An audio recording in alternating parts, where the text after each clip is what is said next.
Hello, folks. Welcome to the Fresh Face Film Bro. This is our 12th episode, I believe. Today, we're talking about Bradley Cooper's second film that he's directed. I don't know if there's a better way to put that. I was like, not debut. I don't know if there's his sophomore effort. outing. Yeah. Sophomore effort outing. Yeah. Either one. Yeah, Maestro. Today's Friday, so the film just came out. I mean, maybe last night, if that's a thing, but like to the general public, today was like the release day. It's still not out to the general public, really. Really? Yeah. Okay, well, It's like still in limited release. We saw it early. Yeah. And we're here to tell you what we think. So this will contain spoilers. Like if people are listening to it now, just like because it's before today. It's only played in New York and LA. Cool. So if you want to not hear spoilers, then maybe just wait on this for a few days until you have the chance to see it. Cool. Also, sorry, I was messing with my gain. You're good. I think since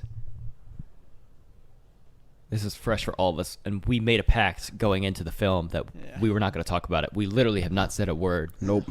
Been dying to. I think if anybody wants to break the ice and anybody wants to take the first shot, wait, hold on.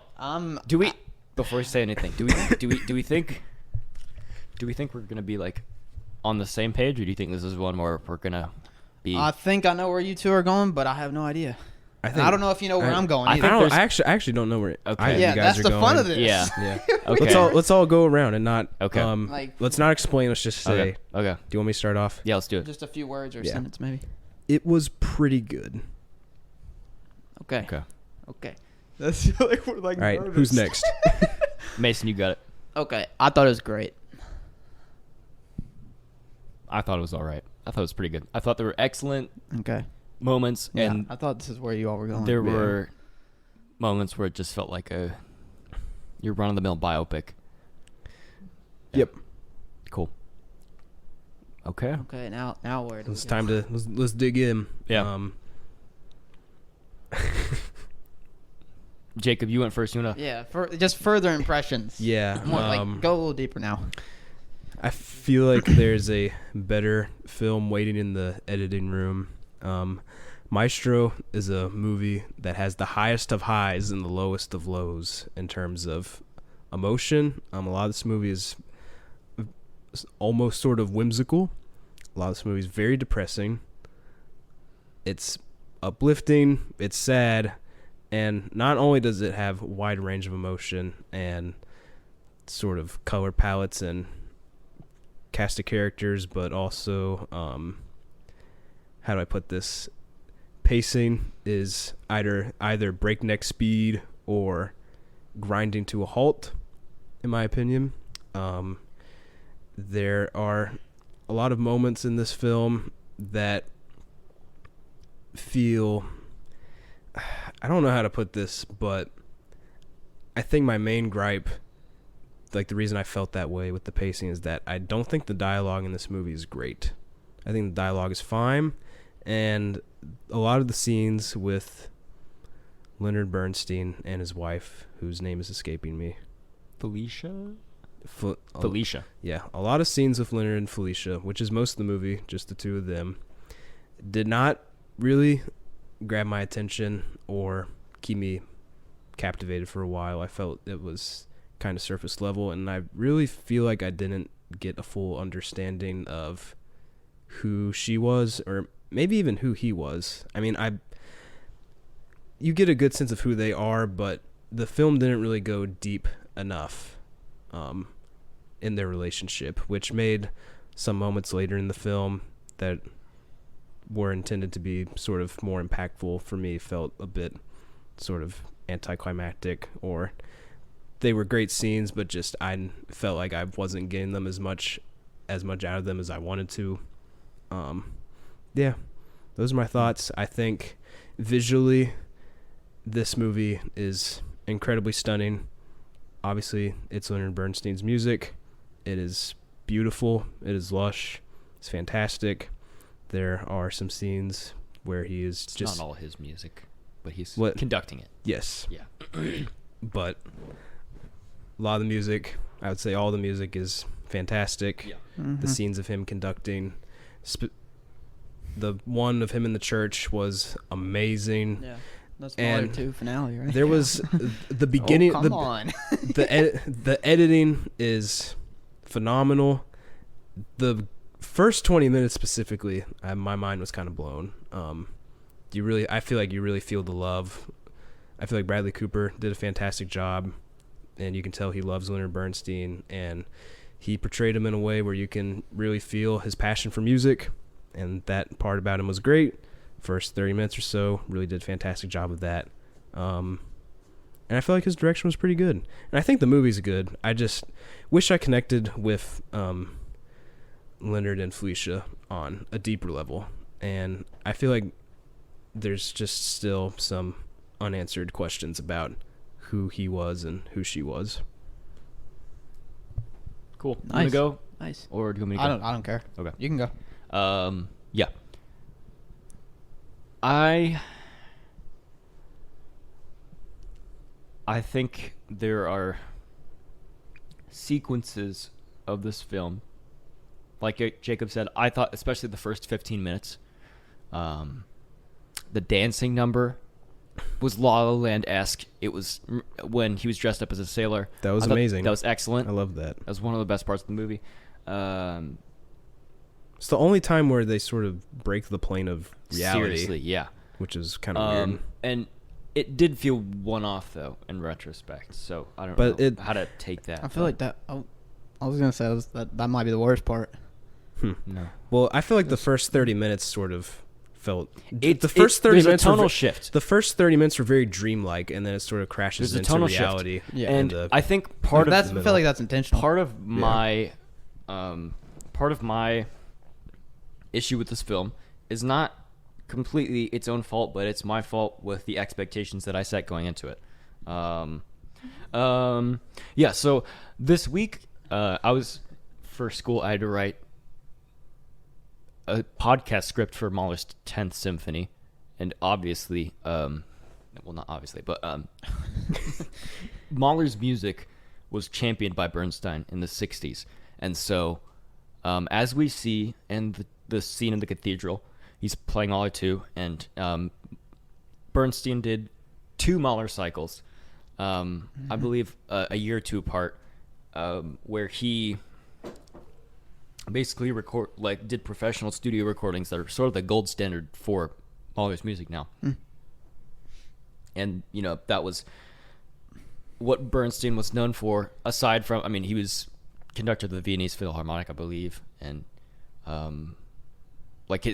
so I was familiar with his come up and his story just through research about him and the documentary, and so I was sort of expecting something different. But what I got from Maestro was that Bradley Cooper, his goal in this film was to show you what it was like to be in Leonard Bernstein's spheres, what it was like to have a relationship with him, and how that could be emotionally taxing, and that he was such a big personality that it actually detracted from his ability to connect, even though he was such a people person, and it really hurt the people closest to him, especially because he in a way very much neglects them. Yeah. And so I think Cooper did a good job of highlighting a side of Bernstein's life that I really wasn't familiar with too much. Was that the film that I wanted to see? Not particularly. I'm going to be honest. I wasn't super... Yeah, I found it to be informative, but dry in about 15 to 20 minutes longer than it needed to be. And I thought that the cinematography was good. I wasn't particularly impressed by it. The makeup went crazy.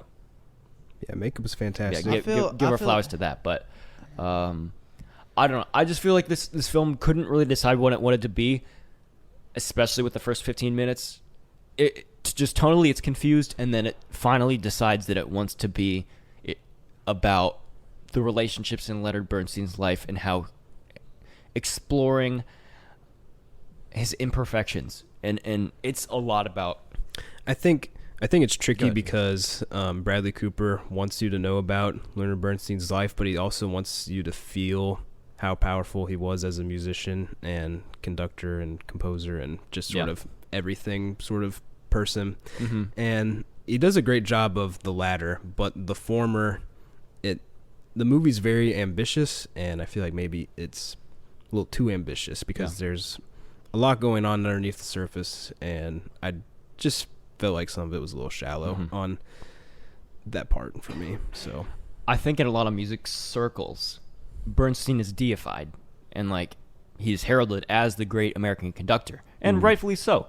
But I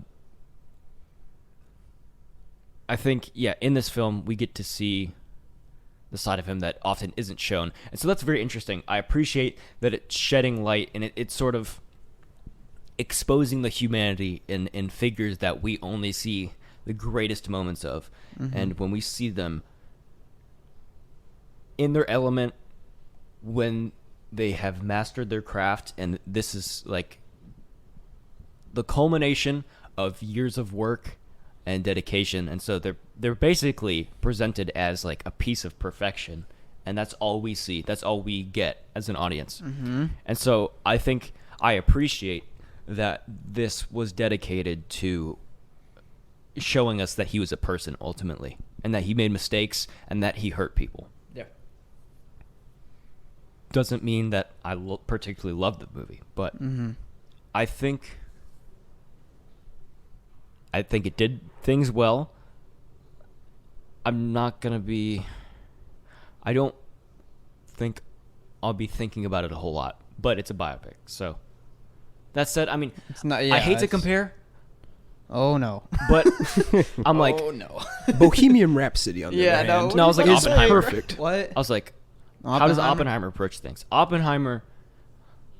I feel like you can't watch Oppenheimer and not think about it afterwards, you know? It's captivating, it's gripping, and it approaches the biopic style in a way that's fresh, in a way that is riveting. Yeah. I mean, that's a solidified director. Yeah. So, it is kind of different. Yeah. And it shouldn't be about comparisons ultimately, but I do have to consider, like, what is the precedent set by films within this medium, you know? Now, I think the other comparison is Baz Luhrmann's Elvis last year. If you look at that, this is a masterpiece. I have not seen. Yeah. You know what I mean? Well, I think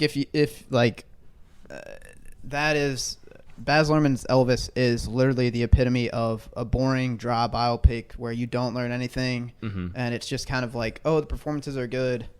It's Elvis's life, cool. Yeah. There's no stylistic, like, kind of risk-taking.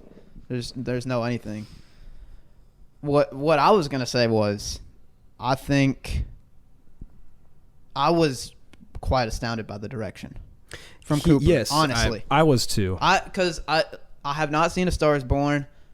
I know that there was some hype surrounding Cooper, and like they're like, okay, this is a legit director. This isn't just an actor turned director. Yeah. And so I was expecting a decent movie, but I thought the direction was amazing. I don't think everything in the movie's amazing. I don't think it's a masterpiece. I don't want to get like in over my head, but I was very surprised by the kind of patience with the camera and the way he told the story. For sure, yeah. I agree. To me, the movie felt like someone who's been making movies forever, and it's only the second movie. Yeah. And I mean, it was very mature. It was. It's incredibly mature. It had a striking balance of like fantastical and groundedness. This movie plays with aspect ratio and like color changes, like from black and white to color. That was cool. I did appreciate that. Yeah, I love that. Yeah, that makes you think of Oppenheimer. And I mean, you know, all of that felt very purposeful and like meticulous. Yeah, which I don't know. It's like we all know who Bradley Cooper is, but I don't really know much about him as a person. But he wouldn't strike me as the type of person from what I know about his filmography to want to do something like that. So hats off to him for that. There were sequences that reminded me of Inarritu's Birdman, which I mean that's like a really that's a very that's why I love the first 30 minutes. Yeah, exactly. That's a really striking comparison. But to say that Bradley Cooper's doing stuff like that, I think you gotta give him his flowers. I mean, certainly for his good second directing. Good job. Yeah, I know. Yeah, that's my biggest. And then I mean, other than that, I think that I was surprised where the film went narratively, because I think you could say, I mean, even on the billing on like Letterboxd and stuff, the very first person listed is Carey Mulligan, and rightfully so. Yeah, I didn't think that it was going to go film. that direction. It's her film. That's crazy. Yeah. I did not expect that. And so that's part of what I was saying about expectations is that as a musician, I was looking for something different. I realized that what I wanted from this film was what Tar is. Yeah. I mean, they're just two totally different films. No. Yeah, they're completely different. And I can't be mad at this film for being something that it's not. Yeah, and I read some reviews before saying we didn't learn anything from this film. It didn't inform us, blah, blah. And I'm walking out of the theater wholeheartedly thinking, disagree. whoa, what? No, I feel like... You know what I mean? Yeah. I feel like we're given a very... it would have been so easy to make Bernstein... I mean, like, elevate him even further and just be like, this guy was a god. Yeah. And like just gloss over any of the problematic extramarital affair stuff, like being weird around underage kids at parties and being drunk and like but kind of not looking after your kids and stuff. Oh yeah, just family time. Yeah, just neglect. Neglect. I think my issue is that like we get that like peppered out. For me, there wasn't. I feel like he could have dived more into that. And I think Carey Mulligan did a good job with her part, but I felt like I feel like more time could have been spent on him actually. I was saying this when I was watching it. It's so hard. Like you would think it'd be easy to make a biopic, but it's actually really hard because you're trying to entertain people that already know about the subject. You're also trying to teach people the subject. Like if they don't already know it. And then you also have to like take risks, right? So it's hard to do everything. Maybe this would have been conceived better as like a mini series, like an 8-episode mini series with like 50 minutes. Maybe then you could have dived into it more, because it does feel like it's trying to accomplish a lot. It is trying to do you can't do everything, no, especially not within the 2 hour window. Do everything. And so, like Jacob says, it feels like some stuff isn't. It's biting given off its more due than because quite I think enough. I thought it was all interesting. It's just I needed more about I needed more about him, and and basically. Even though I mean you said you feel like you needed more, I still felt like it was too long. And I needed more, and I thought it was too long. I thought it was a little bit too long. I didn't feel the length too much actually, because I was feeling it was slow. Towards the end, I was like, I didn't think it was slow at all. I was feeling it. I'm surprised you thought it was slow. I was feeling it. Let's talk about performances and characters we liked. Okay, cool. Bradley Cooper's awesome. Obviously, I mean, just Bradley, elephant in the room. I mean, Carey Mulligan and Bradley Cooper. I think Carey Mulligan really brought it. It's her movie. Yeah, she was fantastic. She's never missed. She might be one of the best working actresses. She was in Drive. Come clean and say that I can't think off the top of my head of a Carey Mulligan film that I've seen. Drive, bro. Inside Llewyn Davis. Yes. Yeah, I haven't seen that, but that's her big one. I've seen scenes from that. She's amazing. I knew when she was cast, I was like, this is at least going to be a good movie. It has to be. Yeah. Because like if it's, and definitely when it leaned into more of like, we're just going to focus on her. You know what I mean? I was like, oh, this is good. I think in her minutes, Maya Hawke was really good. I liked her character. She was excellent, I thought. I got a little worried when I was like, Maya Hawke as like the daughter. Oh, she's great. She's so good. Yeah, and she brought a lot of... I think she was the most interesting addition, like the most interesting foil to Bernstein's like private life. That one scene when they're sitting down and he's like, "No, I haven't cheated." That's heartbreaking. I do really. And then she finds out later, and they don't even talk about. They don't even show the scene. I think a lot of it's done really well. I really do. I love that scene, and I think Maya Hawke did a great job of portraying, like just being his kid, because you can see a lot of Bernstein, like Leonard, in her character. Yeah. Mm-hmm. Like you can She's tell, super bright. You can tell that she was Leonard Bernstein's kid, and that's not very easy to do. It's easy to pigeonhole her career to be like, oh, she's a Stranger Things girl, but like she's really good in Once Upon a Time in Hollywood. She's really good in everything that she's been in. So I'm excited to see what she does next.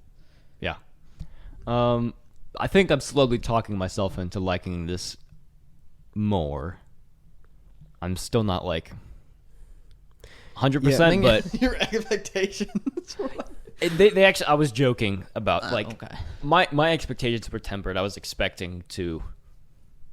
I mean, I say I'll refer to the star rating because it's simple, but like about a 4 is what I was expecting. Yeah, and I'm hovering around that range. Yeah, I think it's. I if I was to give it something right now, it would be a 4. Yeah, I don't. It's not a masterpiece. No, it's not. It's not Oppenheimer. It is not by any means bad. It is. I would say it's a great movie. That's what I said in earlier. I said it's a great movie.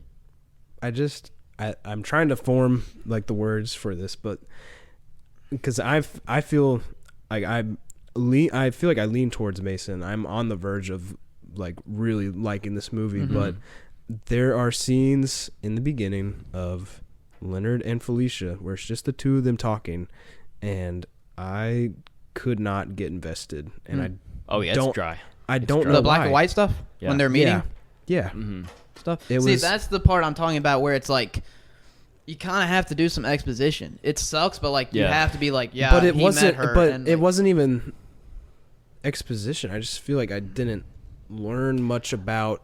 I didn't feel like their chemistry was great either. The chemistry for me was not all there, and the individual performances were fantastic. The individual performances were great. Definitely the chemistry later on. I was never really sold on them as a couple.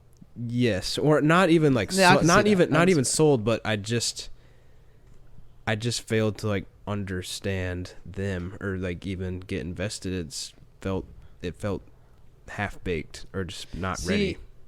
I feel like it's almost simultaneously moving too fast and too slow. Yeah, because it is a little dry, but it's also like he meets her and then boom, they're married. Yeah. I will say it's hard to do. Like, I don't know. Later in life, their relationship does feel very round and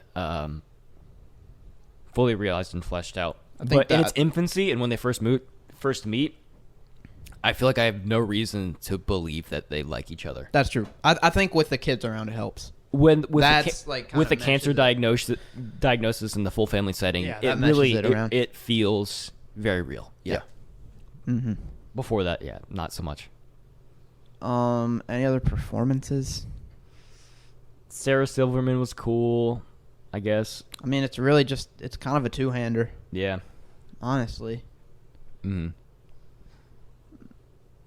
I would like to talk about the technical stuff. Sure, let's do it. Because we were saying, wait, did you say you said you didn't like the pacing, but you liked the editing? Though you said earlier. Yeah. Yes. Yeah.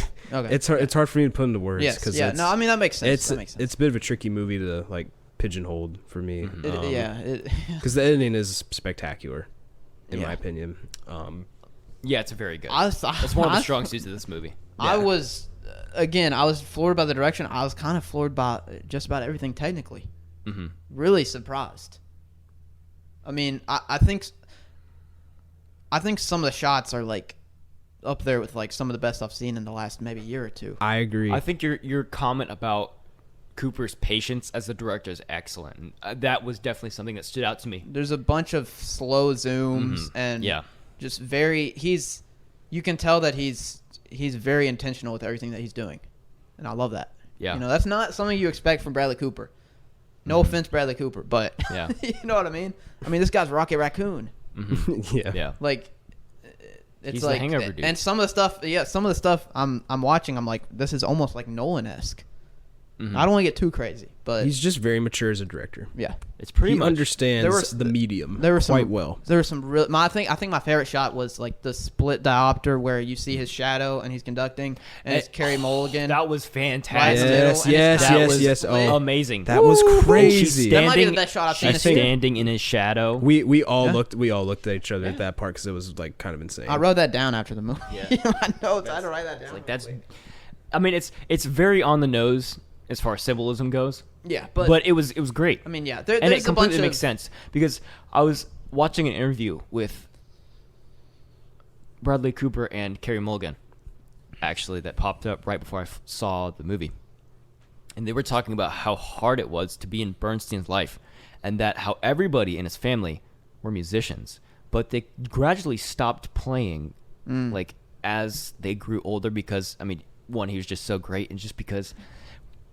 His personality was just difficult, and it kind of just like him being around, just kind of like all the attention just was directed towards him, and it was very draining. Yeah, I mean, and so I feel like that shot very succinctly captures that idea of you not being able to exist in the same space as Leonard Bernstein because it's only Leonard when he's there. She's always in his shadow. Yeah. And and she's like a star. Yes. I mean, she was on, I think it was Ed Sullivan, like that. Yeah. Okay. I don't know. They said Ed. I assume Sullivan. Right? See, I didn't hear that, but yeah, I mean, that makes sense. It almost has to be, yeah. See, the thing that I kept thinking, I mean, I just watched Priscilla, and I kept thinking of that because I watched the Elvis biopic last year. Then the Priscilla one this year is about Priscilla and about how she just kind of got used to being a stagnant wife and living in his shadow. It's basically kind of the same thing. And I think that's really interesting because I was not expecting to learn really anything about Felicia. Yeah. Going in. Me neither. Yeah, and I was very pleased that it went in that direction because Carey Mulligan's amazing. So. I think the movie starts pretty interestingly with him older, and then it jumps all the way back, and then of course it wraps around at the end, but he says something like, he's like, you didn't really know her or something like that, or what does he say? He just says something like about in the interview thing. Yeah, in the interview. Yeah. I think he does say something like that. But I don't know. Wait, what's the last line? He's like, any more questions? Yeah. Couldn't think of it. And then she turns around. It goes back to black and white, and then she turns around. Yeah. I didn't really understand that being the final shot. I'm still shot. trying to piece that together. Yeah. I think one thing that I want to add is that I think it's important that they focus on Felicia because that's the story that needed to be told. Yep. Because it's the one that hasn't been. That's probably. That's one of the main narrative reason why I really liked it. Okay. Yeah. Because I'm sure everybody's heard about Leonard Bernstein, the composer, the conductor. And I went in thinking, oh my gosh, I might not learn anything from this because I'd read reviews. I was really worried, and I was very pleasantly surprised. And I wouldn't have minded to see the movie that I expected, but I think there's certainly like commendable risk taking on Cooper's part to decide to interpret his life in this way. Yeah, and I love when he's being interviewed and he's just, it goes like really existentialism. He starts talking about like, why am I even doing this? And the reporter's just like, yeah, and he just kind of brushes it off. Yeah, that part and was then good. And then it moves on. That might be my favorite scene. The beginning was very strong. When he's the beginning's good. Mason, you're winning me over because the more I mean, now, granted, I've always thought this movie was good. I never said it was bad. I feel like it's very good, but there was just, it wasn't quite there. But the more I think about it, it's. No, we need to do this for Tree of Life again. I'm definitely I'm appreciating it more. And I will say, this is off topic, but I was like, in deciding last night what to give Blue, I was like, I liked Tree of Life better than this, so I bumped it down to 3.5. Hey, I'm glad you like Tree of Life more than Blue. I think Blue's amazing. but Blue's good. Obviously, I think Tree of Life is like way better. But yeah, Tree of Life is a very good movie. A few other shots I liked. I love that opening shot when it's first in black and white, and it's just so dark, and he's just sitting there on the phone. Mm-hmm. Oh yeah, he it was pulls great. back the curtains. It's like fantastic. That's fantastic. when I was like, I was like, we're in Cooper's hands, and I'm happy. You know, I was like, this is good. The transition from him, the tracking shot was what got me. The tracking shot, the transitions for the first like 30 minutes were amazing. There were like 3 or 4. I was like, whoa. Yeah. Yeah. And then I love when he finished his score or like some composition, and then she runs out and jumps in the pool. That was Breaking Bad. It really was Breaking Bad. I don't understand that. I don't understand. If you know, you Skylar just White. know. What? Yeah, I said if you know, you just know. No. Skylar White, jumps in the pool. Yep. Yo. I don't know. Parallels. Well, Felicia swam So that Skylar White could drown. Yeah. Skylar drowns. And that's she doesn't drown. That's not how she dies. She doesn't die. She doesn't die. She doesn't die. She doesn't die. Dude, She doesn't die. Okay. She doesn't die. Okay. This just, No She's spoilers. successfully able to contact the sentient life in the next galaxy. She also definitely doesn't drown or is by any kind of pool. And then she starts. No. She waltz. I'm being serious. She actually doesn't die, She but she does almost drown. Okay, good to know. Maybe I should watch that. Yeah. There was The driving. The moment we drove driving the car, listening, he's like Leonard Bernstein. Yeah, that was like kind of random. That was I really like, weird. Also, I need a song with my name in it that I can drive around with. Yeah. I was really trying to figure out what he was trying to say with the Snoopy stuff because I know it was like a gag, but it was obviously like intentional. Maybe because there's a Snoopy. Felicia is Woodstock and Bernstein is Snoopy. Yeah. Because she's always getting pushed to the side. And then they do like bits and stuff, and like That's Snoopy goes to deep. war, Sure, crazy. and like they The both sit on their house. It's kind of like when they're when she has cancer, Yes. and then The old she people- dies. Keep going. Yeah, we're getting somewhere. We're getting somewhere. The old people in our theater ate that up. Dude, yeah, they thought that was really funny. They were like, they were, Snoopy. yeah, they were going crazy. It was Took them back to their heyday. it was like in it was like in So like microwavable dinners. And No, President Kennedy. It was so funny. The old people in our theater had some great reactions. 'Cause Yeah, I expected to be dead silent, but they were kind of hooping and hollering. We were definitely the youngest people in the theater, from what I could tell. Yeah. We easily were. Yeah, you know, we are the trailblazers. Yeah, everyone else We're was the at least vanguard. 70. Vanguard. Yeah. Everyone else was at least 70, but man, they were The vanguard of film. they were. We should change the pod name. And everybody hates us. The scene where she confronts him at Thanksgiving about his infidelity. There was someone like a row behind us who literally goes, "Ooh!" Yeah. It was like, "Oh snap!" And then there was the one lady behind us that was like that. She kept like changed chairs one time. She like had a really bright light. I was like, wow, it's kind of I didn't appreciate that. But that was Yeah. really distracting, but you Yeah. know, you got to do what you got to do. Yeah. You know? Name Name drop coming on the next episode. Name drop an address. Drop it on the next episode. Go to her house. Exposing her. Yeah. Don't do that. There was a weird moment. Putting a bomb in her mail. Oh, good Lord. You took it too far. We definitely can't have that. What are you talking about? Okay, anyway. There was not only was the Snoopy part kind of weird, but I didn't know Leonard Bernstein had a drug problem. There's a scene where he's snorting coke, and Whoa. it's there for one Can we say scene. I don't know. Gosh, why'd you say that? Yeah. Powder. Can you see me winking? He's Special K. Ketamine. he's dividing his sugar cubes with his rolled up dollar bill. I thought you were gonna say with his baton. Yeah. Yo, if he spread, that's crazy. Imagine if he spread out his coke with the baton, that would have gone hard. He puts it on the baton. Yeah. Dude, he was crazy. That's awesome. But that was weird, dude. I wonder if that was a huge part of his life, or that's just something he dabbled in. Mm-hmm. See, yeah, there's just not enough time to go into everything. I feel like Bernstein was definitely a coke dabbler and not a coke Cokehead. Yeah. I bet someone was like, "Try this," and he's like, "Yeah, sure." Yeah, and then he right. just like moved on, probably. You know. Yeah. Probably like a one-time. I thought that was kind of weird. Yeah. I thought the ending was interesting. The end at the camp.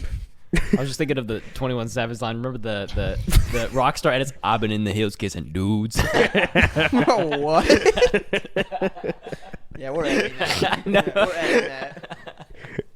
If I do this episode, we're editing that. It's gotta stay in because it's not biblically. Okay, now he's getting historically accurate. Biblically accurate. Biblically accurate. Wait a Bernstein kissing dudes. Biblically accurate. King 6'8". I've been in the hills. No, what were you gonna say, Jacob, though? The end? The camp? The him at the camp. Like what would you call that? Him at the camp. Yeah, like not like camp, but like you know what I'm talking about. It's summer. He's when he's like teaching the kids? Yeah, that's like a seminar thing. It's like a seminar camp thing going on. And he starts hitting on the student. That reminded me of Tar. Was she hitting on students? No, but like the scene where she gets so upset at the piano student and then he just walks out. Yeah, I know that. Like, the beginning where she's teaching. I don't know. He's kind of being like. I feel like she was making fair points. I think Lydia Tarr was kind of like. I bet you like J.K. Simmons and Whiplash too. He's a great teacher. I wish that was my professor. What are you talking about? Andrew Neiman is a hero. He lives a great life. You're supposed to cut everybody off. Wait, Neiman's it's Fletcher, right? Yeah, right, Fletcher. Fletcher. No, I'm talking about Neiman, the drummer. Oh, okay. Yeah, you're supposed to cut off everybody in your life and become the best. That's what the movie's trying to tell you to do. Of course, I understand that. The movie's trying to tell you to sell your soul. Now, see, I agree with that. I agree with that, but you can't say that Fletcher was in the right. My man threw a symbol at his head. What Fletcher was the opposite of left. Fletcher was. He goes. Lydia Tarr was right. Listen, I'm taking. I'll throw a school bus at him. Chill, they got to play it right. No. You go. There's nothing wrong with Lydia Tarr. Put Tarr. Yeah, there might be. Put Tarr, Fletcher, and Bernstein in the same room. And what would they cook? Let's see who gets kissed first. Oh God. Bernstein's. I don't think Fletcher's like that, bro. Fletcher be walking out. Imagine Leonard Bernstein going in for the kiss on Fletcher. Did he get killed? Yeah. No, Fletcher would be like, I don't know. He'd be like. Bernstein's pretty. Bernstein. I don't know. He seems very charismatic. I'm sure to be surprised with the result. So I'm taking the over on Bernstein for this one. He's leaving with 5 kisses. Wait, yeah. What's the over? What do you mean? Over under 5 kisses? No, 1 kiss. Oh, over under. Going over for sure. You gotta go over 1 kiss. I'm taking the under on Lydia Tarr because. I can't believe you said Lydia Tarr. I can't. Gone off the rails. Because she's a wife. Hey, real it is. Real it is. Yeah. Wait, wasn't she cheating on her wife with a student? Was she? Yes. She was. Oh, see, that's why I was thinking that. With the Prodigy. Yes. Yeah, she was like taking around in a car. That was weird. You know what I think a lot about of Tar? We're going way off track. The bed scene, but like where she wakes up in the water. Well, yes, and when she when she falls on the stairs. That was crazy. When she chases the dog or whatever. That was really weird. The metronome stuff's weird too, but I think about it's like the dog being stalker. I just lost my train of thought. I don't even know what I was gonna say. I think Bernstein could get the kiss on Fletcher. I think Tarr probably thinks she's too above Bernstein. She probably thinks his music is like not good or anything. She's like, no, she loves Bernstein. Oh wait, she mentions that. Okay, yeah, she loves at the end. Doesn't she? I wasn't sure. I need to rewatch it. No, she would probably kiss Bernstein out of respect. Okay. Yes. It would probably be like a peck on the cheek. Yeah. I think my darling. Mm-hmm. I think a lot about the social media, like stuff in Tar. Mm-hmm. I never really understood that. I need to go back to that because a lot of the story is moved along through social media and videos because that's how like she gets caught with the student. I think that I think that part of the movie is kind of dumb because the edit is so bad. See, like someone made a YouTube poop of Tar's. Yeah, it looks really bad. Like the plane scene. No one really would believe. Like, how does anyone believe that? What? The edit that someone made of Tar in the Juilliard Hall. at the end of the movie. Oh yeah, yeah. Someone was tasked with making that, and then it got greenlit. It looks like a YouTube poop. Well, see the thing is, it's weird because like it's kind of supposed to look bad in the movie, but then it like looks bad to us watching the movie. It reads as like them not doing a good job of making an edit. It's kind of weird. Yeah. Okay. So I guess we can give it a pass, but I do think about that a lot and how like it doesn't look good. I don't know. But yeah. Anyway. And then they said, "Hope you." They said what? Well, Lady Tar got sent to the Guangdong Tigers. Literally. She got sent to the. Okay, we're like totally devolving into a Tar pod. But I was thinking of this during Maestro because we've talked a lot about how the last shot of Tar will age poorly. I'm not sure if it will. I was just randomly thinking of that during Maestro. I don't know if it will with the gaming convention. Well, that's what I've been saying. Yeah. I thought we were saying that it will. I said I think there are parts of it, but I really think it dates itself with the gaming convention. See, but I'm saying really I used to think that, but I'm saying during Maestro I was like maybe it doesn't date itself. I disagree. I don't know why. I still think it's going to be like. I just was randomly thinking that. I don't know. Wait. I actually think I like Tar more than y'all, it seems, because y'all seem to have like some mixed feelings on like certain aspects, but I thought it was pretty freaking amazing. I think if I watched it right now, I'd give it like a 9. Yeah, Tar is very, very good. I have it at an 8. It's an excellent movie. I had trouble with it because I didn't understand it. You know what I mean? Right. I didn't understand half of the symbolism and stuff. Yeah. Maestro. Yeah, I do want to talk about the 6-minute conducting thing, finale of Mahler 6. That's basically just a recreation of a video that already exists. That's true. Mm-hmm. Yeah. But that's the fun of it. Yeah. I think that's exactly what he was trying to do. I love the camera work. Love the camera work. Pans over. Like the whole orchestra. And then it just pans over to Felicia. Mm-hmm. Yeah. Genius. That was genius. I mean, dude, that's the type of stuff where I'm like, Bradley Cooper is an amazing director. Yeah. I think I can say that after this movie. The direction was amazing. Mm-hmm. Love that scene. Kieslowski. I did get some. Terrence Malick. Bradley Cooper. Bresson. Tarkovsky. Yeah, Edgar Wright. Edgar Wright. Bergman. Bergman. Bradley Cooper. He's a firm number 7 right now. In no particular order. No, I did love that scene though. I thought it was amazing. Yeah, that was amazing. Also, that has to be so hard to get. Like the direction. Just the sound and everything. Think about it. I think they probably use the same sound. What do you mean the same sound? Like, are you talking about the recording? Wait. Are you saying they used the recording of the actual Bernstein? Why wouldn't they? That's true. They probably did. That's a good point. I think it was just remastered. Yes. They did. Yeah. And I think they definitely took notes with how Tar approached their orchestral scenes, because the EQ and like how the just sounds different. Just the low end just like is just it sounds like a movie. It doesn't sound like an actual that's not how orchestral sounds. Yeah. It's made to sound huge. Yeah. Yes. It's highly compressed. And I don't have a problem with that. And I think a good size of the mid-range is kind of like, so the low mids are taken out, and then I don't have a problem with that. Like it's not. It's the opposite of boxy. It's almost hollow. Yes. Do you have a problem with that? I think it's stylized. I don't really appreciate it. It's I'm using air quotes, cinematic. I thought it was cool.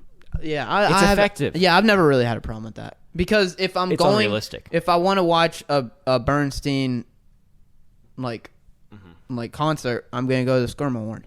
You know what I mean? Like, it's like, also that has to work in like on your phone and on your home TVs and stuff. They have to mix it a certain way. You know what I mean? So I don't know. Well, yeah, I think that about does it. Yeah. Oh. Cool. Good. Okay. Very good. We ready to Mr. wrap? Cooper. Yeah. Good job. Congrats. He worked like 6 years on it. So. Oh, well. And, thank you for... He's not going to listen. Thank you for... Yes, he will. You go, Mr. Bradley Cooper. We're going to go on the stats later, and it's like, You have one listener from Bradley Cooper's house. You can go to one listener in L.A. You have one missed message. Hey, this is Bradley. I like the podcast. Any closing thoughts? I guess that's it. We talked a good bit about it. Okay. Yeah. Well, let us know in the comments who you take on the over/under on who's getting kissed at the Bernstein Fletcher Tar meetup. Let us know if Lenny's getting a cymbal thrown at his head when he leans in for the smooch. Definitely is. And let us know if Lydia Tarr's going to try to convince Lenny to pivot his career towards video game music afterwards. Mm-hmm. So yeah. All right. You want to take it? Roll Jacob, that outro music.